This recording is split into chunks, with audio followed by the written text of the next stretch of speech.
Film की शुरुआत में 1991 में हम हाइड्रा बेस में बकी बार्न्स देखते हैं। उसका दिमाग धोया जा रहा है। विंटर सोल्जर और बकी बार्न्स एक है। विंटर सोल्जर का नाम बकी बार्न्स है। दरअसल वह एक मिशन की तैयारी कर रहे थे और उनका ब्रेन वॉश करने के बाद उन्हें मिशन के लिए भेजा गया है। बकी बार्न्स एक कार का पीछा करते हुए दिखाई देते हैं। बाद में उन्होंने उसे रोक लिया। कार से सीरम लेने के बाद वह वहां से भाग जाता है।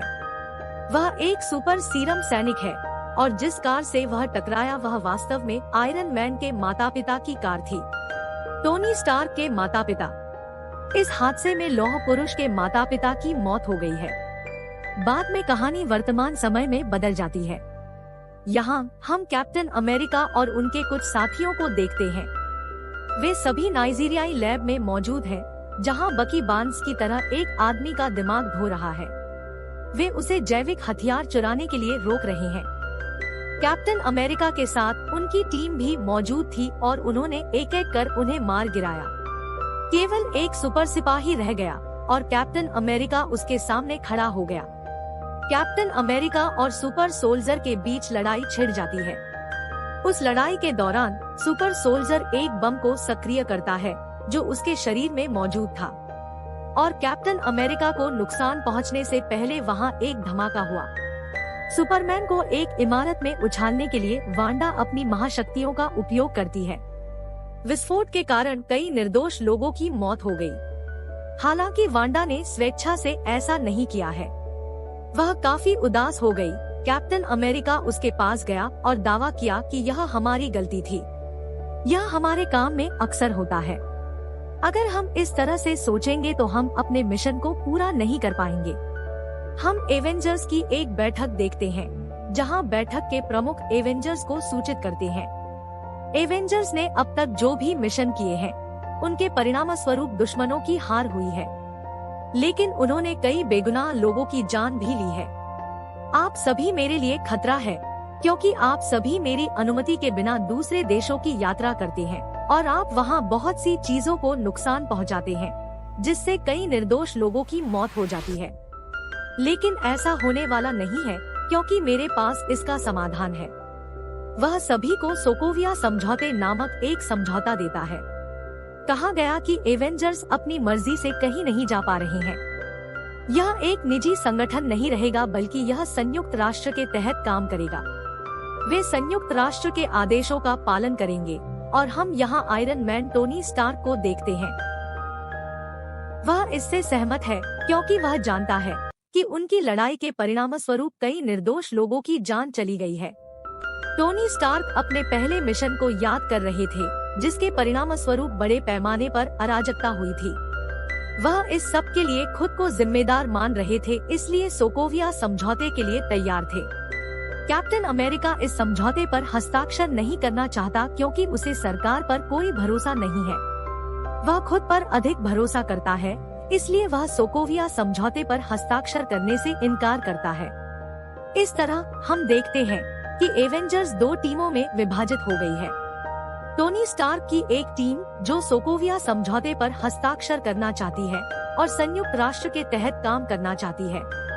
कैप्टन अमेरिका की दूसरी टीम जो किसी के अधीन काम नहीं करना चाहती। वे अपने संघर्षों और निर्णयों को स्वयं सुलझाना चाहते हैं। बाद में हम जेमो को देखते हैं, जो उस समय सोकोविया में एक औपनिवेशिक था। एवेंजर्स और अल्ट्रॉन के बीच हुई लड़ाई में कई बेगुनाह लोगों की जान चली गई है।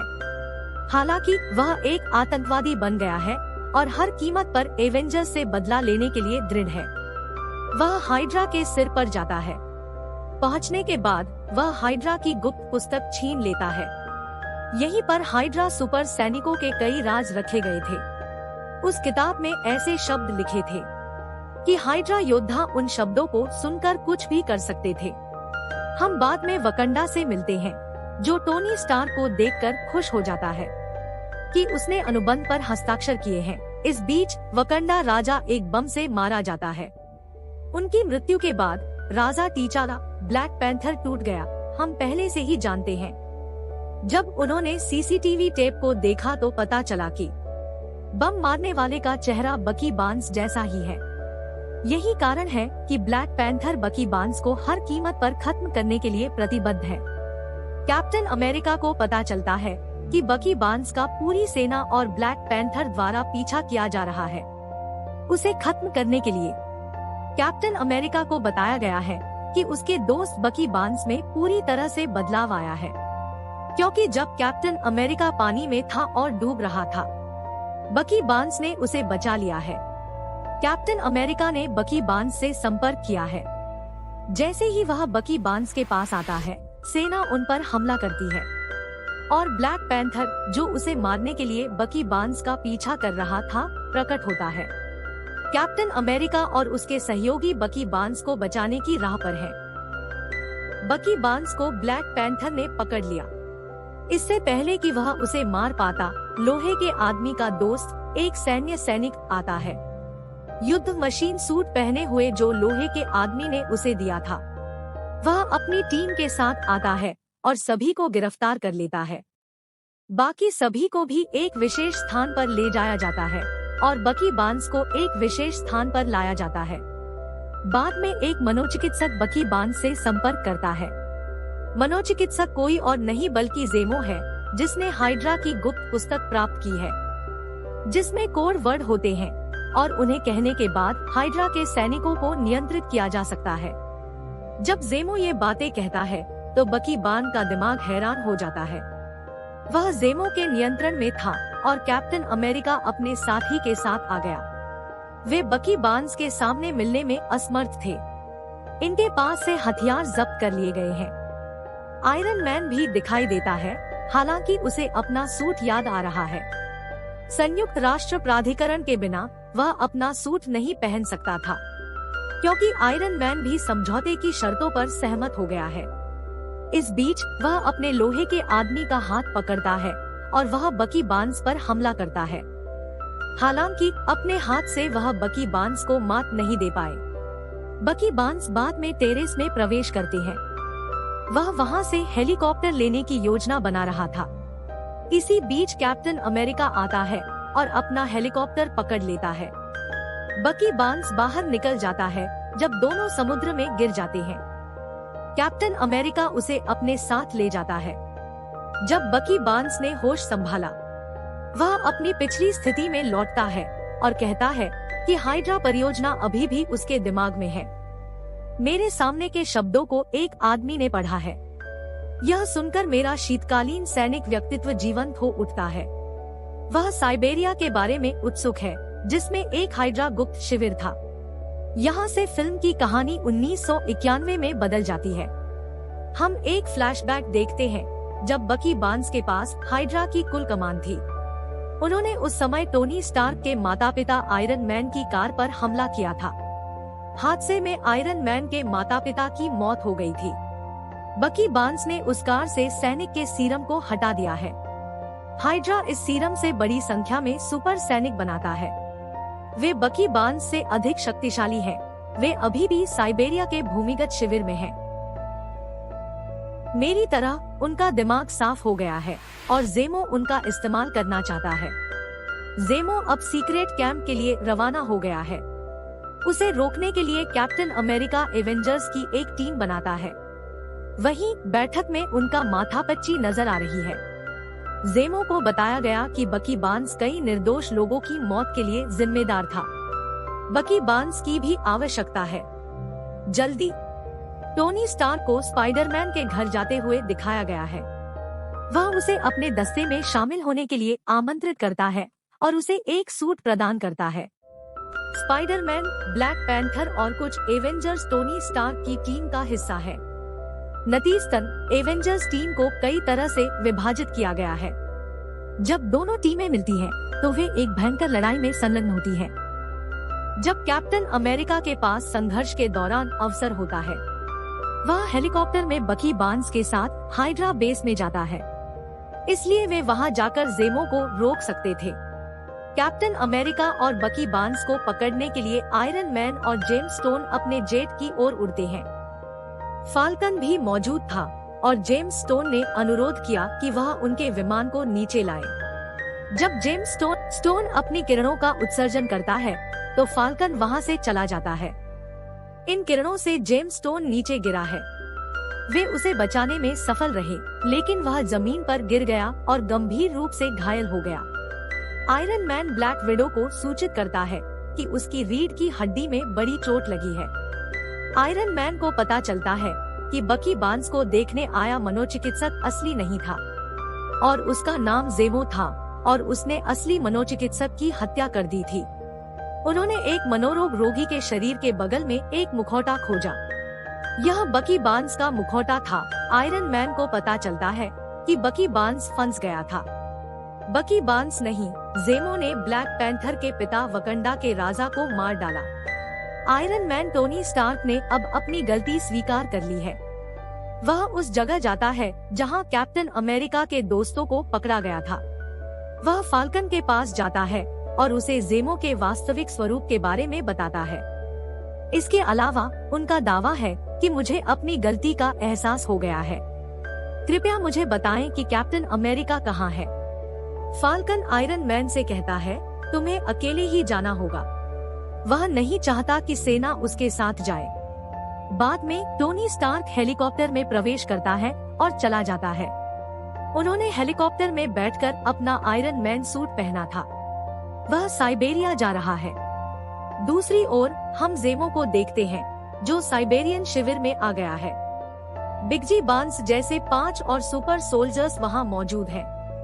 ये सभी स्लीपिंग चैम्बर्स में पाए जा सकते हैं। आयरन मैन भी आता है, जहां उसकी मुलाकात कैप्टन अमेरिका और बकी बार्न्स से होती है। मैं आपसे जुड़ने आया हूँ, आयरन मैन ने कैप्टन अमेरिका को बताया। वे 5 शयन कक्ष वाले स्थान पर पहुँचे हैं। ने देखा कि सोते समय इन 5 सैनिकों की हत्या कर दी गई थी। इस बीच उन्हें एक भारी दरवाजे के पीछे से जेमो की आवाज सुनाई देती है। मैंने इनमें से 5 को मार डाला है, जेमो उन्हें बताता है। मेरा लक्ष्य उनकी हत्या करना नहीं था, बल्कि आप सभी को बुलाना था। कैप्टन अमेरिका ने जेमो को सूचित किया कि आपने वकंडा के राजा की हत्या कर दी है। नतीजतन हम यहाँ आने में सक्षम हैं। जैसा कि कैप्टन अमेरिका ने कहा, ब्लैक पैंथर जो उस समय मौजूद था ने उसकी बात सुनी। वह सीखता है कि जेमो बकी बार्न्स नहीं, उसके पिता की मृत्यु के लिए जिम्मेदार है। जेमो उस पर हमला करने से पहले एक रिकॉर्डिंग चालू कर देता है। वह एक ताबूत था जिसे 1991 में रिकॉर्ड किया गया था। आयरन मैन ने वीडियो टेप में नोटिस किया कि बकी बार्न्स वही है जिसने अपने माता पिता को मार डाला। जब आयरन मैन उस वीडियो को देखता है तो वह नियंत्रण खो देता है। वह कैप्टन अमेरिका से स्थिति की जानकारी के बारे में पूछता है। जैसा कि वह कहता है, हाँ, लौह पुरुष उस पर हमला करता है। वह यहाँ बकी बार्न्स की हत्या करने का भी इरादा रखता है। इन तीनों में हिंसक लड़ाई हो जाती है। आयरन मैन बकी बार्न्स को मारना चाहता है। दूसरी ओर कैप्टन अमेरिका बकी बार्न्स को बचाना चाहता है। इसलिए नहीं कि वह उसका दोस्त था, बल्कि वह जानता है कि जब उसने ऐसा किया तो बकी बार्न्स उसके नियंत्रण में नहीं था। हाइड्रा ने उसे पूरी तरह से अपने नियंत्रण में कर लिया था। उनमें से 3 हिंसक लड़ाई में शामिल हो गए। बकी बार्न्स के पास आयरन मैन का आर्म रिएक्टर है। इस बीच आयरन मैन के शरीर से किरणें निकलती हैं। बकी बार्न्स की बाह इन किरणों से अलग हो गई थी, जहां उनकी शक्तियां थी। बाद में वह कैप्टन अमेरिका को मारने वाला था। बकी बार्न्स ने कैप्टन अमेरिका पर वार करने की तैयारी करते हुए अपने पैर पकड़ लिए। जब कैप्टन अमेरिका के पास मौका होता है तो वह आयरन मैन को जमीन पर पटक देते हैं। वह अपनी ढाल के साथ आयरन मैन के मुखौटे में हमला कर रहा था। नतीजतन उसका मुखौटा चकनाचूर हो जाता है। वह अपने चेहरे पर नहीं, बल्कि अपने सूट के आर्म रिएक्टर पर हमला कर रहा था। नतीजतन आयरन मैन का सूट पूरी तरह से क्षतिग्रस्त हो जाता है। कैप्टन अमेरिका चाहे तो आयरन मैन और टोनी स्टार्क की हत्या कर सकता है, लेकिन वह समझता है कि टोनी स्टार्क का गुस्सा जायज था। इसके बाद वह अपने दोस्त के साथ वहां से जा रहा था। जब कैप्टन अमेरिका बाहर जा रहा था तो टोनी स्टार्क ने उससे कहा कि यह ढाल उन्हें उनके पिता ने भेंट की थी। आप इसके लायक नहीं हैं। दूसरी ओर कैप्टन अमेरिका अपनी ढाल को उछालता है। दूसरी तरफ जेमो देखा जा सकता है। और एक ब्लैक पैंथर उसके पास आ गया है। वह ब्लैक पैंथर को बताता है, मेरा बेटा एवेंजर्स का बहुत बड़ा प्रशंसक था। जब एवेंजर ने स्कोविया पर हमला किया तो मेरी पत्नी और बेटा मर चुके थे। इसलिए मैं एवेंजर से बदला लेना चाहता था। मैं उन्हें एक दूसरे के खिलाफ खड़ा करना चाहता हूँ। ठीक यही मैंने किया है। मुझे तुम पर दया आती है क्योंकि तुम्हारे पिता एक अच्छे इंसान थे। जब ब्लैक पैंथर हस्तक्षेप करता है तो ज़ेमो खुद को सिर में गोली मारने वाला होता है। वह उसे अधिकारियों के हवाले कर देता है। दूसरी ओर हम देख सकते हैं कि लड़ाई के दौरान टोनी स्टार्क के दोस्त के पैर क्षतिग्रस्त हो गए थे। सॉक्स केंटन के पैर उसके द्वारा बनाए गए हैं। उन्हें पहनकर वह फिर से चलने में सक्षम हो गया। फिल्म के आखिरी सीन में वकांडा काउंटी नजर आ रही है। बकी बार्न्स को स्लीपिंग बेस में रखा गया है। नतीजतन वह अपने दिमाग को पूरी तरह से बहाल करने में सक्षम था और कोई भी कभी भी उस पर नियंत्रण नहीं कर पाया है। क्रेडिट के बाद के दृश्य में स्पाइडरमैन दिखाई देता है। आयरन मैन से कौन उपहार प्राप्त करता है, जो एक वेब शूटर है। इसके साथ ही कैप्टन अमेरिका की गृहयुद्ध फिल्म खत्म हो जाती है। देखने के लिए धन्यवाद।